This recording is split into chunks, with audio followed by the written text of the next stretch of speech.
international powers came together to forge a final peace, that the crisis might forge a final peace. But that's not something I would want to bet my house on. And we also remember what happens in 2008 when there was also monitors on the ground, there was international attention, and yet also war did break out. So I think there's definitely a need for a stronger early warning system. Michael, I cannot help but note that today is Pearl Harbor Day. 7 decades ago, Japan engaged in a war which its naval staff had carefully assessed and knew they could not win. This is also the 150th anniversary of the beginning of the American Civil War, a conflict which also got out of hand in a hurry. We are approaching the centennial of the beginning of the First World War. The notion that rationality will prevail in an area of intense conflict, by conflict I don't just mean armed conflict, but I mean rivalry, historical hatreds, desire for retribution for past ills, is one that does not make me optimistic. Let me mention one other point from my recent trip. As people who are familiar with the Karabakh conflict will be aware, there was a very great emptying of much of the territory now occupied by Nagorno-Karabakh, previously occupied by predominantly Azerbaijani populations, who are now living and have been living for most of 20 years as refugees in Azerbaijan. It was striking to me in traveling through some of these regions how utterly empty, how utterly desolate, how utterly wasteful was the emptying out of what is some of the best agricultural land in the Caucasus region, where no one now lives, which are occupied today merely by minefields and by trenches and by barbed wire. To go through the town of Agdam, which had 40,000 people living in it, where now there is not a soul living, where it is nothing but empty shells of former houses where people lived, is to get a sense of the incredible waste that war, on almost any scale, brings to human beings. And the continuing waste of these lands, these potentially rebuilt homes that have been left without occupancy for so long. I will say only one positive word, and it's to do justice to my hosts in Karabakh, is that I also had the opportunity to visit 3 of the Muslim cemeteries on the outskirts in the neighborhood of Beslan. And I can testify that while they did suffer some war damage, they have not been systematically vandalized, they have not been destroyed. Those cemeteries are intact. And that may provide at least some symbolic basis for the notion of what the future of those territories might look like. I think we have a problem here, as being articulated, about when do people decide to change things because they either think they have nothing to lose or something to gain from this. And I think as Wayne and Tom have made clear, it's very hard to gauge that. I think the classic example of this is Cyprus. We have had multiple opportunities to resolve the conflict in Cyprus since the 1970s. And at each time, the calculation of the people on the ground has been quite different from what we anticipated internationally on the outside. And in fact, every step that we've made in the mediation there seems to have hardened various positions, or made it more difficult because we've introduced new elements into the frame of the conflict to resolve things. Cyprus has now become an internal problem of the EU. And the Cyprus presidency is coming up within the EU, making it virtually impossible now to conceive of the EU playing a role as honest broker within that conflict. And there's now a push in this next few months before Cyprus takes over the rotating presidency to try to make something move in Cyprus. And Cyprus, in some respects, is the closest correlate to Nagorno-Karabakh, although with some interesting twists in the conflicting parties. The Greek Cypriots are in fact more like Azeris than they are like Armenians. And so you have a very similar structural set of problems here. And frankly, if we can't make any move forward in Cyprus, it's very difficult to envisage how we can really change things on the ground in Karabakh, notwithstanding all of the problems. And if you think back into the 1990s, we reached a very critical juncture with Cyprus as well, where it looked very likely that there was going to be an outbreak of conflict. If you remember, there was a series of really quite nasty provocations on the ground. And I was in Cyprus on many of these occasions and heard Greek Cypriots literally say, Greek Cypriots who would think had everything to lose, who had shown themselves to be capable of turning around the economy of the Greek part of Cyprus, who were one of the most prosperous parts in the per capita income level of the newly would-be accession states to the European Union, who literally say, we've got to fight now, it's worth losing everything. You know, basically for our national pride and for regaining, again, also the wasteful lost territories, because they were able to stand on the line of contact with northern Cyprus and look over to the famous city of Famagusta and see the place lying in ruins and, you know, very little basically happening there, so the correlate with Agdam, and obviously not as devastated as Agdam is. And what it took there was a shift in the international context by them suddenly accelerating towards the EU accession to change this. Now the EU, of course, has buyer's remorse. They made a big mistake. They thought that this would be a positive, in fact, a positive decision that would have a positive effect on the conflict. It hasn't had that at all. So I think this is, again, another cautionary tale here. Now, if, perchance, there is some kind of breakthrough in Cyprus, and I'm afraid I'm not holding my breath on this in the next several months, it might actually give us some impetus. And that's what I was referring to when I talked about the Swiss mediation in WTO. There may be some other suggestions, some other ideas out there that fall far short of what Wayne is calling for, but they might create a sort of sense of a different perspective on this. This was actually quite an ingenious solution that was reached out. We'll of course see how it works. But this idea of outsourcing some of the monitoring to private entities that don't have any of the great power connotations, hard to imagine how that could be foreseen in Karabakh, but it may be, you know, one of the various prospects. So, you know, I think we've got to be really creative here, because as Wayne is saying, time is not on our side. And that goes for all of the conflicts, not just for Karabakh. We actually have a fair bit of time for questions and answers, and one of the distinguishing features of a briefing as opposed to a hearing is that members of the audience can pose excuse me. We'll start with Vincent Packer of Helsinki. The depictions of ethnic hatred and violence, both in the Caucasus and the Balkans, and other regions of the OSCE, other states of the OSCE, clearly had a strong role in the origins of these conflicts. You haven't given a lot of focus to that. In your statements, greater power interests and broader geopolitical interests seem to have overtaken the issue of ethnic inter-ethnic tensions. I'd like to ask you to speak a bit about any recommendations, policy prescriptions that you might offer in terms of addressing this issue in a broader context. Also, this speaks to the issue of the cause of the 2008 Russia-Georgia conflict. Russian President Medvedev recently made this following statement: "If we had faltered in 2008, geopolitical arrangement would be different now, and number of countries in respect of which attempts were made to artificially drag them into the North Atlantic Alliance would have probably been in NATO now. We have simply calmed some of our neighbors down by showing them that they should behave correctly in respect of Russia and in respect of neighboring small states. And for some of our partners, including for the North Atlantic Alliance, it was a signal that before taking a decision about expansion of the alliance, one should first think about the geopolitical stability. I deem these issues to be the major lessons of those developments of 2008. In the past, the Kremlin officials have said that they went to war to stop Tbilisi's genocide in South Ossetia. But Medvedev indicates that the war was designed to prevent Georgia from joining NATO. How would you assess this admission?"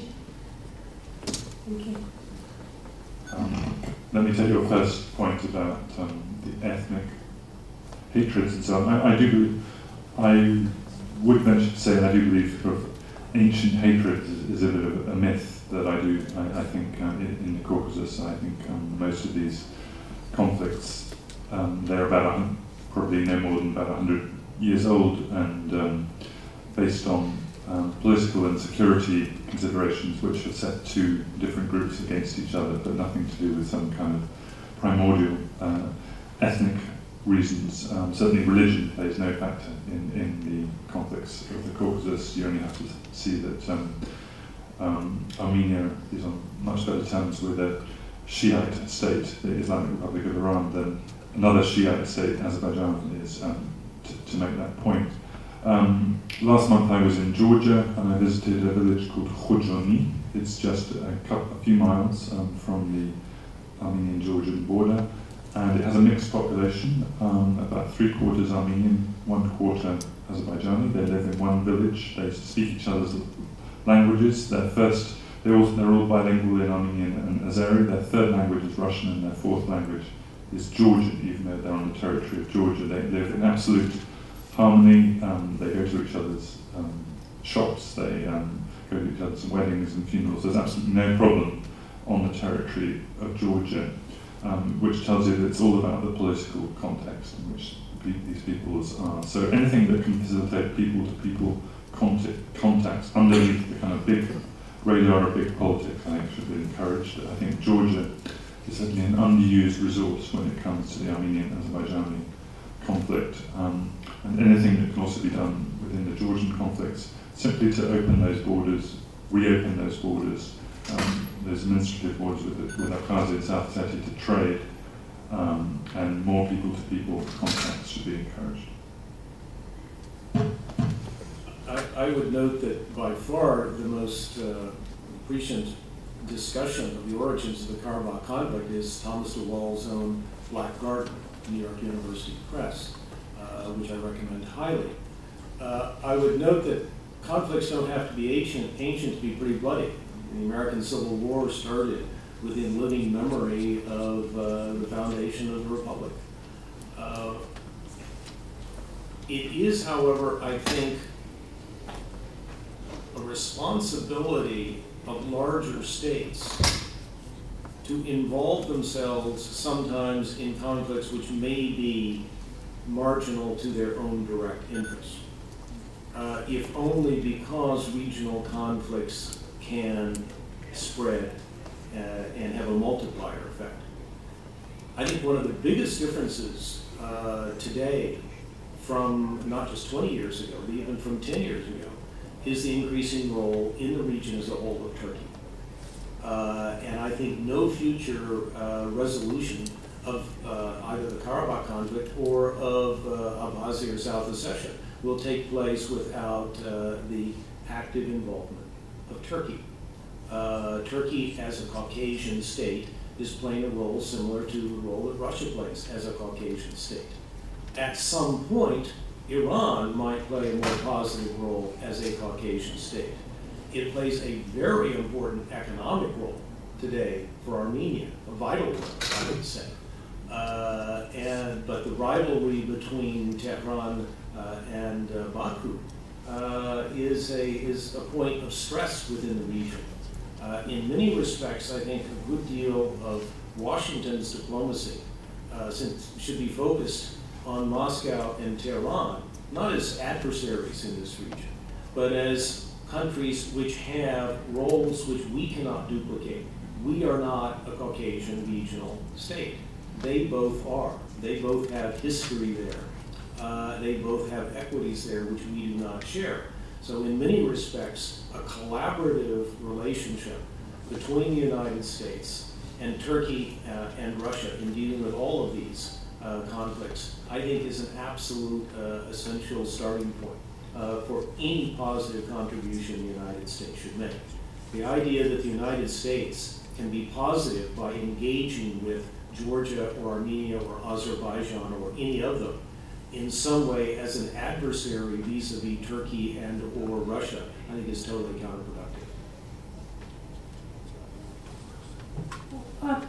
what Wayne has just done now is, I guess, what all of us have been doing, which is responding to the question that you put about the great powers in rather an oblique way.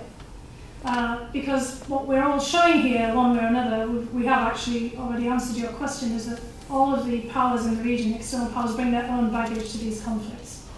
And what you saw in the response from Medvedev, which is another re-articulation, reinterpretation of why the war in Georgia took place 3 years on from the conflict, is an example of great power baggage and everybody else's neuroses that we bring to this table. And in fact, as Wayne has pointed out, you can't get a resolution with without any of the regional great powers being involved, and the US can't possibly also hope to play an entirely independent role, because we also have our own baggage in this. We have a large Armenian diaspora, so we're not exactly a neutral party in Nagorno-Karabakh, and you've had plenty of hearings about this over the period of time. We have interests in the energy exploration in the Caspian Sea, which makes us also there a party in a different way, with deep commercial interests in the future development of the region. And of course in Georgia, or in the relationship with Georgia, there isn't a particularly large Georgian diaspora. It was really a question of the symbolism of Georgia's aspirations for wanting to join essentially the Western Alliance, the Transatlantic Alliance, NATO, and also its EU aspirations, which were secondary to this. And of course that is an issue that got Russia's attention. But Russia already had a great deal of baggage in the relationship with Georgia. So Medvedev is highlighting the NATO issue for a particular perspective of Russian domestic politics at this juncture, because this was in the run-up to the election in the Duma, in which it's always very good, frankly, to fly the flag, the anti-NATO, the anti-US flag, because that plays very well in Russian domestic politics. But as I mentioned in my overview, Russia was concerned about the Sochi Winter Olympics. Sochi is simply a few kilometers away from the border with Abkhazia. Russia wanted the issue of Abkhazia resolved because it was intrinsic to the development of the territory of Sochi in preparation for the Winter Olympics, which is going to be a great showcase of Russia's sporting prowess and Russia's role in the international arena. Russia is greatly concerned about the relationships between all of the Caucasus countries and their counterparts in the North Caucasus. It's not just the Abkhaz and the South Ossetians, or frankly North Caucasian peoples that they're concerned about. It's the spillover of populations and of politics also with Azerbaijan and with Armenia.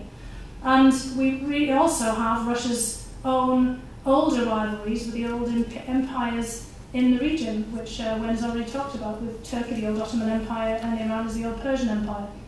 This is an area where all three of them have been picking off the territory for a couple of 100 years, and that's what I meant about some of the roots of the conflicts. Because the great powers have come in, as Thomas said, these are not ancient hatreds, but the great powers have certainly come in at different points and stirred things up among the peoples of the region for their own purposes.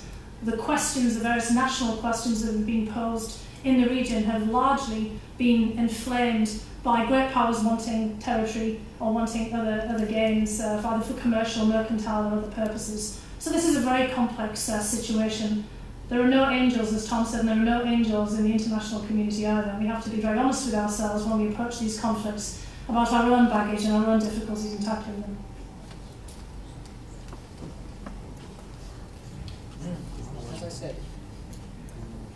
As I said, if members of the audience would like to pose questions to the panelists, please approach the microphone and identify yourself.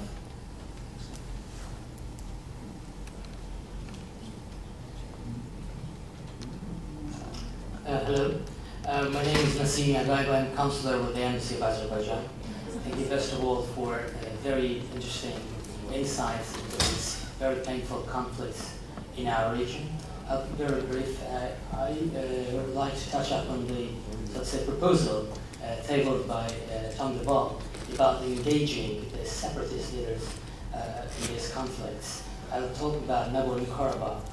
I think it will be just helpful to entrench the current status quo in Nagorno-Karabakh, engagement of the separatist leaders in this region. Because, as we all know, the long-standing strategy of Armenia has been the preservation of the current status quo by all means. And as support, as engagement of leaders, separatist leaders would entail, would be actual engagement of the separatist leaders would be understood as a support of the Western countries or the international community for the policies they have been pursuing since years, for the occupation of territories, for the attempts to change the internationally recognized borders of Azerbaijan. Therefore, I think such an engagement would, of course, bring about a kind of legitimacy which they have been yearning for years, and that will make them more resisting and intransigent to any peace deal agreement. I think that at the moment what we need the most is the establishment, actually, or I would say resuscitation of dialogue between the two communities of Nagorno-Karabakh, Armenian and Azerbaijan communities of Nagorno-Karabakh. Tom de Waal mentioned the expulsion of ethnic Azerbaijanis from territories around Nagorno-Karabakh, but the fact is that Nagorno-Karabakh had a 40,000 strong Azerbaijan community, which was also expelled. So we need that dialogue very much in order to mitigate the peace process, and that would be very, of course, helpful for the whole peace talks. Azerbaijan side has recently put forward some initiatives to re-establish such a dialogue. For example, there was an initiative to hold a meeting between the two representatives of two communities of Nagorno-Karabakh in Berlin. Our representatives went there, but regrettably, the authorities on the Armenian side did not allow the Armenian representatives to show up in Berlin. So the hope now is that we'll be able to overcome those barriers and we'll be able to engage in such a track 2 or track 1.5 dialogue in the years to come. Thank you. Thank you, Mr. Agaev. And it's certainly, I think, and we have two representatives from the Nagorno-Karabakh Armenian office here as well, who doubtless will have their own say, but and also from the Armenian embassy. But it's certainly a conceptual minefield. There are real minefields in the Karabakh conflict, and there are conceptual minefields. And you can build an argument that Nagorno-Karabakh and Armenia are basically one and the same, that Nagorno-Karabakh as it stands could not survive without Armenia. And that's in many ways valid. But having said that, there are also differences between the Karabakh Armenians and the Republic of Armenia. And these people are serious. I mean, these people are so serious that they've, in fact, I'm only being half joking when I say they've taken over Armenia as well. These people are very serious about fighting for their rights and their right to be different. So how do we get around these conceptual minefields? Well, my approach to this is that there are many stakeholders in this conflict, in this peace process. There's Yerevan and Baku, which are the two sovereign states, but there are also the Karabakh Armenian who have elected officials and they have a certain power and possessions on the ground. And there are also, as you say, the Karabakh Azerbaijanis, who were the minority in Soviet times in South Karabakh, who have been displaced. And that I think the only way to get around this is issue by issue, that there are certain issues in which Yerevan and Baku should be at the table.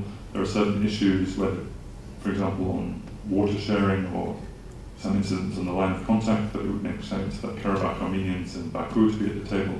Certain issues, for example, on the issue of Shusha, in which Karabakh Armenians and Karabakh Azerbaijanis should be at the table, and that it should be done issue by issue, and that we should try and avoid a complete and categorical categorization of who should be in the talks, but deal with it issue by issue.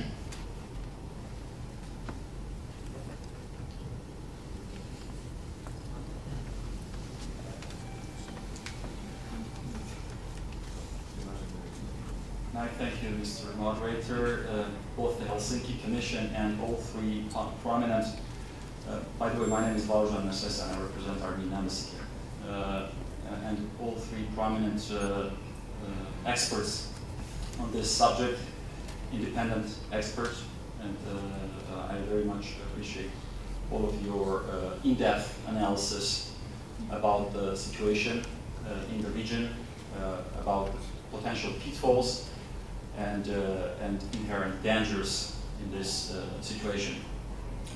Well, the good news is that, speaking about the recent situation on the Nagorno-Karabakh, perhaps the good news is that at their latest OSCE Ministerial Council in Vilnius, just a couple of days ago, the heads of delegation of 3 co-chairs, there was a great deal of criticism for co-chairs, not only here, but recently in this town on their activities. But the co-chairs and the foreign ministers of Armenia and Azerbaijan signed a statement whereby we can witness certain progress in the sense that the parties agreed to return to the work, finishing the work, remaining work on the basic principles document, which is extremely important because we're in this vacuum in post-Kazan situation.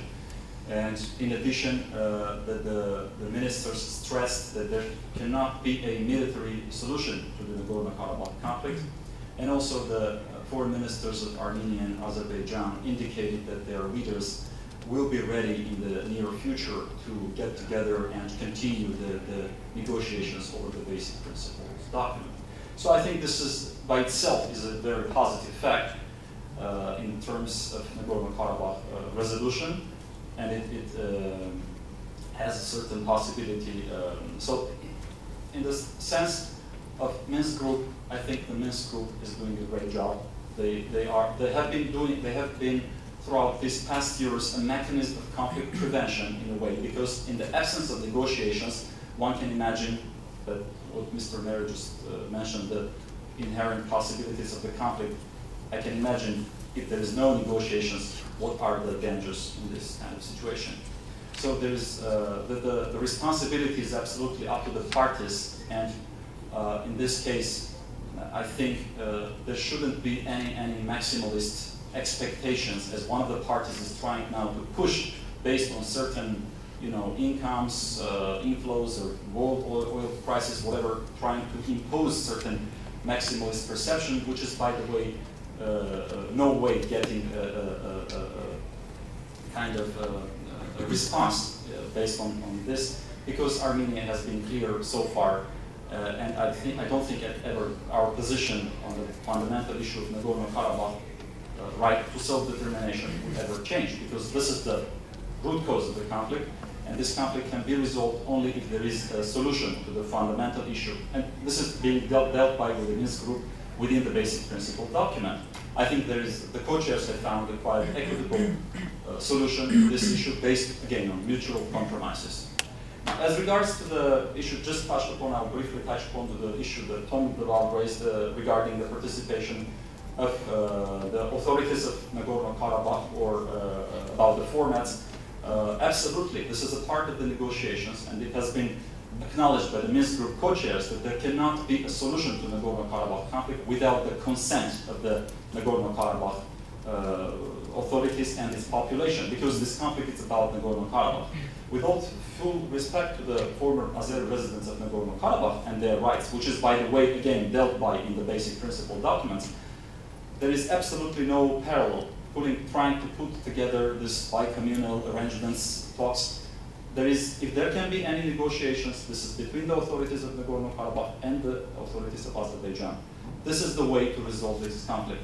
The bi-communal arrangements can only just help in the terms of confidence-building measures on the line of contact, etc., etc. But in the terms of negotiations and formats, there is one way to deal with the authorities of Nagorno-Karabakh. Now, as to the way forward, if negotiations succeed, one recommendation that came out of just my own observations is that there should be harmonization between the negotiating process, the letter of spirit of negotiating process, the letter of spirit of compromises, and broader processes, broader perceptions in the societies. Without this, it's impossible. In this environment of mutual accusations and hate speech and hate campaign that is being instigated by one party and responded by the opponent parties, it's impossible, even if we have the best deal. So in this sense, perhaps the idea that Tom de Waal put forward once again, the rhetoric ceasefire, combined with the imposed measures on the line of contact of, for instance, such measures as withdrawal of snipers, this cannot be done voluntarily. This should be imposed by the international community, and the confidence building measures should be in a way also imposed. Otherwise, if this is left to the parties, it's obvious that in one or another instance, one of the parties is going to reject bringing forward all kinds of pretexts. So thank you very much. I'm sorry that I was to extent. Thank you. Does any of the panelists want to respond? Just briefly, just to say, confidence building measures, absolutely. But I think it's important when the Armenian side engages in confidence building measures, it's obviously easier for them as the winning side in the conflict to be more generous on confidence building measures. They need to do so in the spirit that they are measures with the aim of changing the status quo. I think there needs to be that commitment needs to be made that Armenian side is not just engaging in confidence building measures to perpetuate the status quo, but to change it. And if the Armenian side engages in measures in that spirit, I think they should be met with equal generosity by the Azerbaijanis. Adil Bagheera from the U.S. Citizens Network. I haven't heard in the presentations anything about the 4 UN Security Council resolutions which were passed in '93 and have the status of international law and are mandatory, and are calling for many of the same things which some of the people are asking, like withdrawal of all the snipers. More specifically, they're asking for withdrawal of all occupying forces. And since the only occupying forces are the Armenian forces, whichever ones we call, whether the Republic of Armenia or Marshall or whatever, they have to be withdrawn, and then there you go, the conflict is resolved. And the UN has been of that opinion 4 times, in just 1 year. But more importantly, I wanted to address a question to Mr. Mary, because he referred to the Nagorno-Karabakh forces occupying those lands in Azerbaijan. Since he has security clearances and plus, probably read the WikiLeaks, he's seen the memo in September of 2006 when U.S. General William Ward was visiting Armenia. And so the U.S. Embassy cabled that to all the interested parties that in the exchange that took place between the general and the defense minister at the time in Armenia, Serge Sargsyan, who is now the president, and therefore is probably the most qualified person on Armenian military capability by far, he admitted that 80% of Armenia's army is in the trenches in Azerbaijan, in Karabakh, 80%. Since we know that Armenian army, the Republic of Armenia army, is about 40 or so, 45,000 people, according to CFE 1A treaty, we can very quickly estimate, therefore, the size of the Armenian troops sitting there. And by the way, he also said that if those troops would be withdrawn, if 80% of Armenia's army would be withdrawn from occupying Azerbaijan, which they have been doing illegally, those remaining Nagorno-Karabakh so-called forces would be overrun by Azerbaijan within hours. This is what Sargsyan said. So this is not Azerbaijani analyst or propaganda or something. This is the defense minister of Armenia and the current president who admitted that the majority of troops there are from the Republic of Armenia. And we know that, by the way, from all the casualties, because every week 1 or 2 Armenian soldiers and officers are dying, and then we find out that they've been buried back at home somewhere in whether Yerevan, Lori, or Zangezur, or whatever.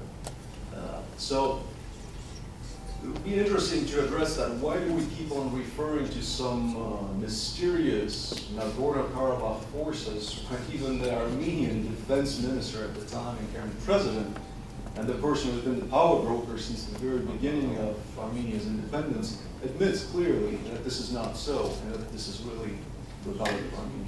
Thank you.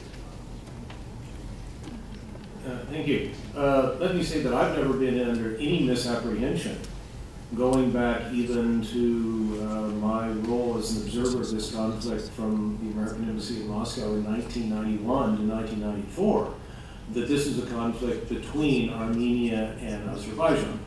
That's never been in doubt in my mind. The role of Armenian forces in the conflict from beginning to the present day is, I think, quite clear. I would not, however, underestimate the operational control which the Karabakh armed forces have over the defense of the territories they now control. And I wouldn't underestimate the extent to which their prepared and very echeloned defenses in depth could inflict extraordinarily high losses on an attacking force, even with relatively little manpower on their own side. I emphasize again that a future conflict would be a siege conflict, and the history of siege warfare is a rather woeful one for attackers and for defenders. I would note that almost all of the island battles the United States fought during the Second World War were sieges, in which the United States had colossally overwhelming manpower in both bombardment and in assault. And yet, without exception, those siege battles, victorious though they ultimately were for the United States, the very names of them are names of pain and loss for the United States as the winning country. I have before, publicly and privately, urged both sides not to engage in war. But I would very much urge no one to assume that an assessment, particularly one that's 5 years old, is in any way a rationale for the notion that, well, now we can win. Winning is a very dubious proposition in a conflict, in a situation of this kind. And I will say that while I do not currently hold security clearances, which is one of the reasons why I legally can read WikiLeaks messages. Anyone in the United States government who has a security clearance is legally prohibited from reading WikiLeaks, even if the WikiLeak is of something they themselves wrote. It's true. It is. But I would simply note that being aware of the views of relevant people in the American military and intelligence communities who have assessed this situation carefully and contemporaneously, that I think my views concerning the probable nature of a renewed conflict reflect a generalized consensus view among American expertise.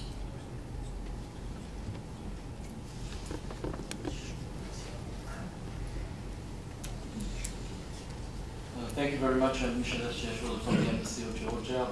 First of all, thanks for the Helsinki Commission for hosting this very important briefing, and I want to thank all witnesses for their very interesting presentations, though I found it very controversial, and we can argue, of course, endlessly on the issues brought up here.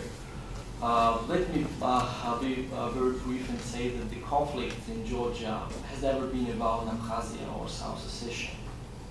These conflicts were always about Georgia's sovereignty, independence, and the freedom of choice. And the latest statement made by President Medvedev was a clear statement of that the war in 2008 was started to block Georgia's NATO membership, and these are undeniable facts. Whether we can argue or not, these were not brought to the table for only election purposes. These were undeniable facts. And as Dr. Hill underlined, Russia is bringing its baggage to the region. And Georgia is not going to change its course of development, democratic development in its course towards Euro-Atlantic integration and closer ties with the United States. So how we could put all the elements together to find the resolution of this conflict, which is really about Georgia and Russia. Second element is the issues related to the internally displaced persons. I was a little bit surprised that I haven't heard the need for the immediate return of the 500,000 indigenous populations which have been ethnically cleansed and forced to leave from the Abkhazia and South Ossetian territories. And just recent resolution of the European Parliament was quite clearly underlining this urgent need. So what would be your assessment how United States and other responsible players of the international community could, how to say, press or force the Russian Federation to allow the indigenous population to be back? And my last point, I've heard the recommendation about engaging separatist leaders in the dialogue and to give some carrots to them. Do you really believe that they are independent in their decision making? Thank you.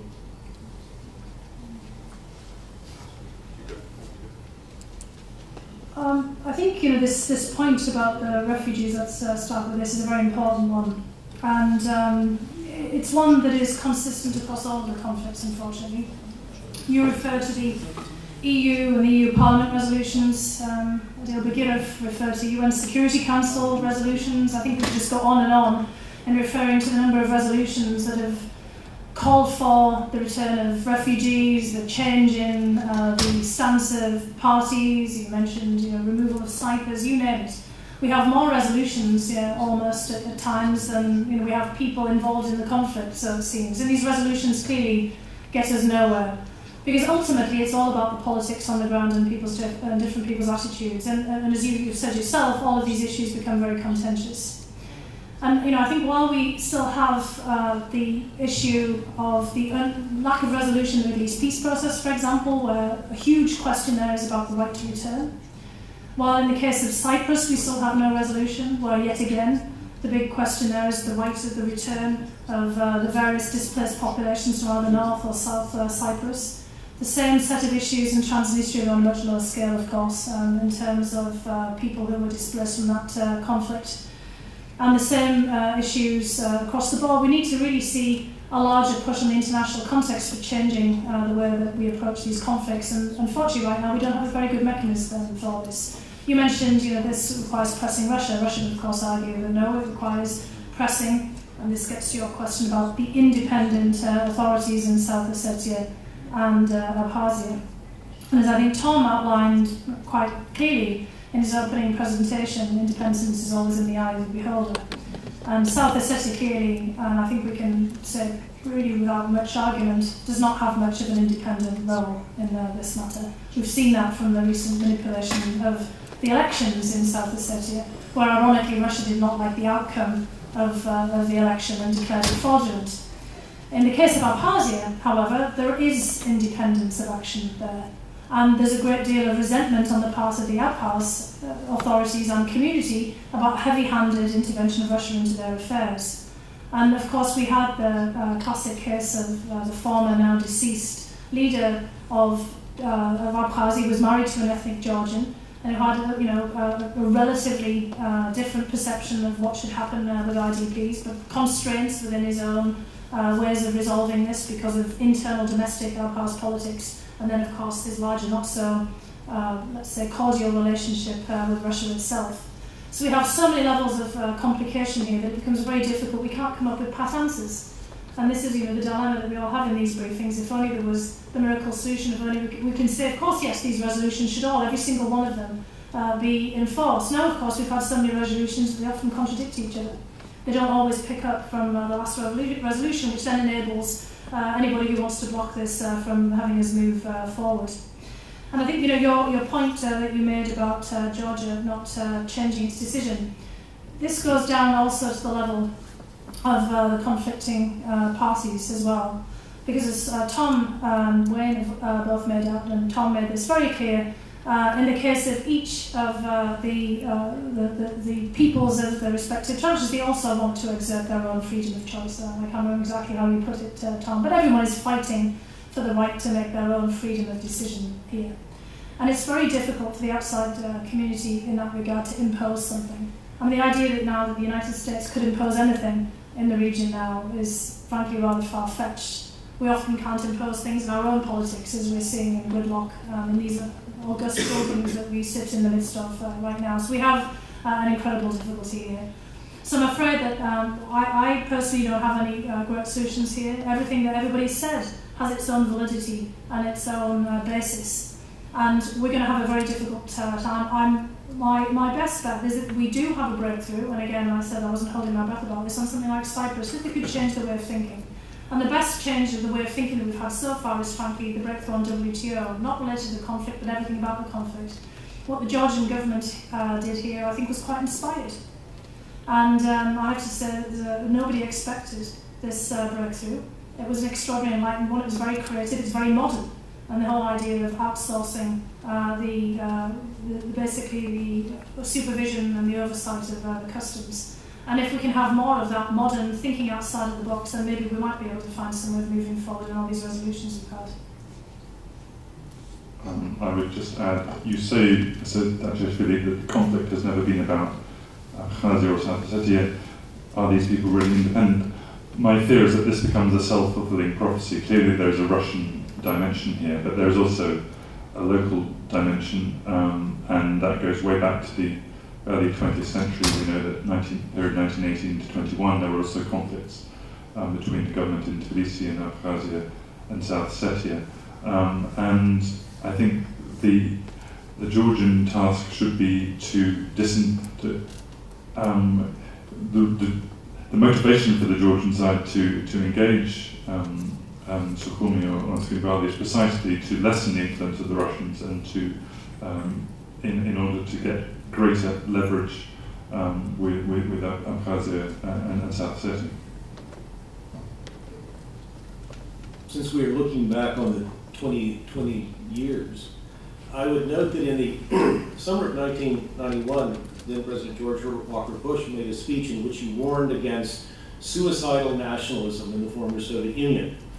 The press guidance prepared for that speech told American reporters that that phrase was specifically motivated by the Georgian siege in Tsinghvali going on at that time. Of course, it was difficult to explain to most of these reporters where Georgia was, let alone where Ossetia was, let alone where Tsinghvali was.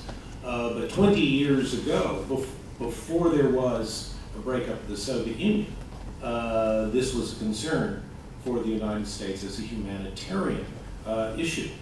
I would also just simply note on a broader sort of philosophical note that wars change borders and move populations. I don't say it's right, I don't say it's good, I don't say it's just. But war has always moved borders and moved populations.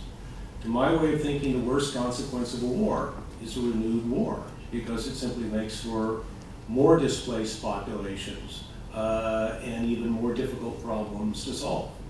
I speak coming from a background in diplomacy, which is in the business of trying to avoid wars and to solidify peace. But I emphasize a point I made a little earlier, that in almost any competition, bureaucratic or policy competition between diplomacy and war wins.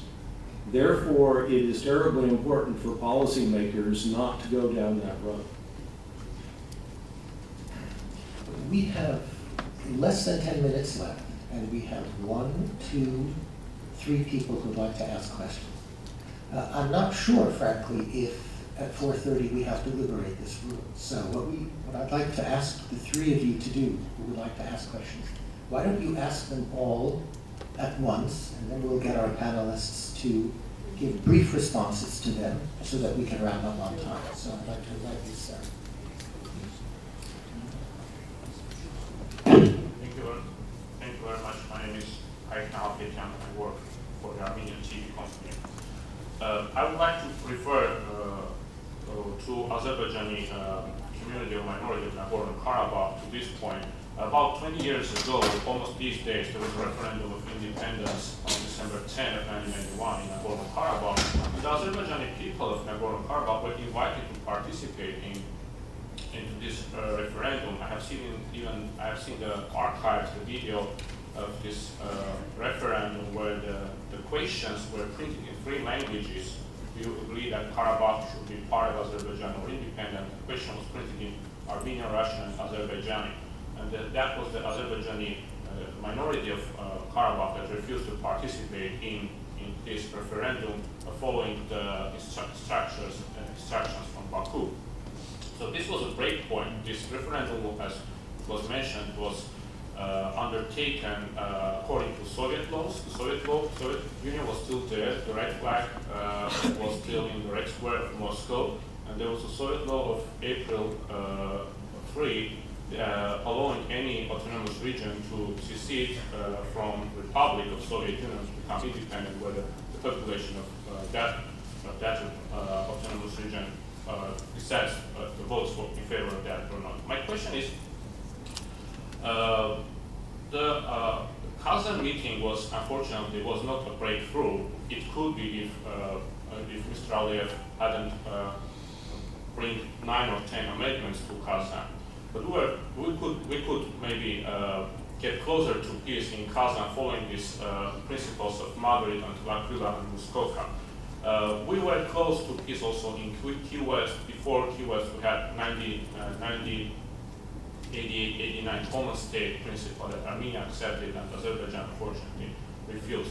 Mr. Winnie Merrick called for more active participation of the international community. The question is, what kind of more active participation there should be? Should the international community, Washington, Moscow, Paris, Brussels, maybe new parties can be involved? Should they bring new offers and start from zero, or at some point maybe the international community should try to work more actively with a party that refuses the offers that are on the table and kind of thus torpedoing the process? This is my question. Thank you. Thank you. Hi, Elizabeth with the Armenian National Committee. One of the issues that I don't hear a lot about is the refugee situation as a result of the Karabakh situation. I guess I have a curious question, and a question as to what role the international community can play in helping alleviate this. I mean, we read about the 500,000, 600,000 Azeris that are currently in Azerbaijan, living in squalor in IDP camps, essentially now, 15, 16 years after the ceasefire has already been set. There's probably around 300,000 Armenians that were pushed out of Baku, that were pushed out of Sumgait, etc. at the same time, who have been, for good or bad, reintegrated into Armenia to the level that they can. I mean, the government doesn't have oil money, it doesn't have all these other things, but they've tried to. I mean, December 7th today, actually, along with being Pearl Harbor Day, is of course also the day of the Armenian earthquake back in 1988. So despite refugees from that, despite refugees from Karabakh, somehow they've been integrated. Now, 16 years later in Azerbaijan, we're seeing, unfortunately, that they haven't been integrated. In fact, the New York Times wrote about sniper schools being put forth in these camps or whatnot in Azerbaijan. Can the international community, as part of these negotiations, do anything to perhaps get the Azeri government to maybe move some of the oil money they have to help these folks as we're moving through this process? Thank you. Thank you, and please ask a quick question. I'm Aram Adesyan, Counselor of Office of Nagorno-Karabakh, USA. Since I'm the last, I will ask just a brief question. Today there is the only document which still in force, we can say that the old, is the 1994 ceasefire agreement. And the OSCE Minsk group very often refer to this document, which was signed by the government and official representatives of Nagorno-Karabakh, Azerbaijan Republic, and Armenian Republic. So since we have a document which we are talking today a lot about the security issues, about the possibility of renewing the war, how we can avoid it. What kind of mechanism can you suggest that can enforce this ceasefire agreement between the conflicting parties, since Nagorno-Karabakh is a conflicting party and it's recorded by international organization, regardless of other countries, regardless of other countries' opinion on this issue. Thank you. Thank you very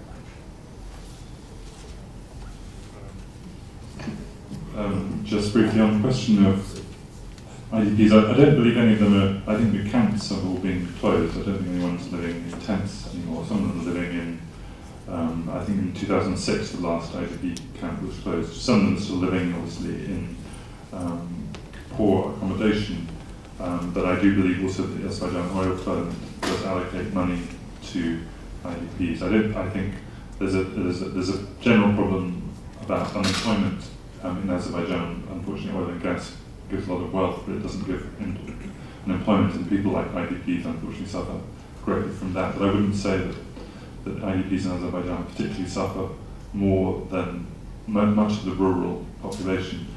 And I think there's a hidden secret here in both Armenia and Azerbaijan that most of the IDPs from the conflict or refugees from the conflict, I believe, are actually probably working in Russia. I would actually, the Armenian population I think has fallen since independence, and that implies that many of those refugees, Armenian refugees from the conflict, just went through Armenia and ended up in Russia. Some of them are actually in the United States. I know at least one Baku Armenian in Washington, and I think that would be true of many of the Azerbaijanis as well.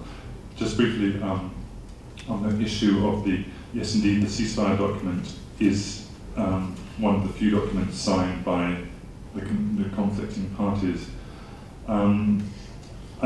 This is something I would fault the Minsk group, that there's, for example, in March of this year, there was also an agreement in Sochi to work investigate ceasefire violations, and yesterday's declaration from Vilnius said that the parties agreed that further efforts should be made to work on the details of the mechanism to investigate ceasefire violations, which resulted from the joint statements of Presidents Aliyev, Sargsyan and Medvedev at the March 2011 Sochi summit.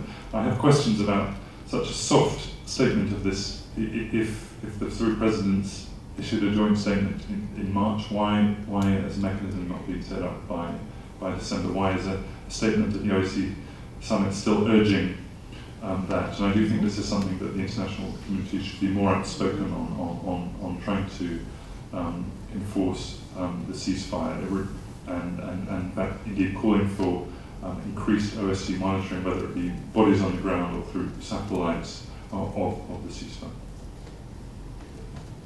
I'm afraid the gentleman from Armenian television misquoted me when he said that I had suggested more offers from the international community. I would never have cited the international community, because I do not believe there is such a thing. What I was talking about were the responsibilities of major powers to try to prevent a regional dispute resulting in conflict which could have deleterious impact for broader international interests.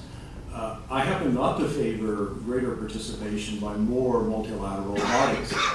Being a veteran of the United Nations myself, I can well understand why the Secretary General in New York wants to keep his organization out of Caucasian conflicts. But for the most part, what I'm talking about is essentially a more traditional great power approach of even imposing at least a partial solution on some of these conflicts to prevent them flaring up into open conflict.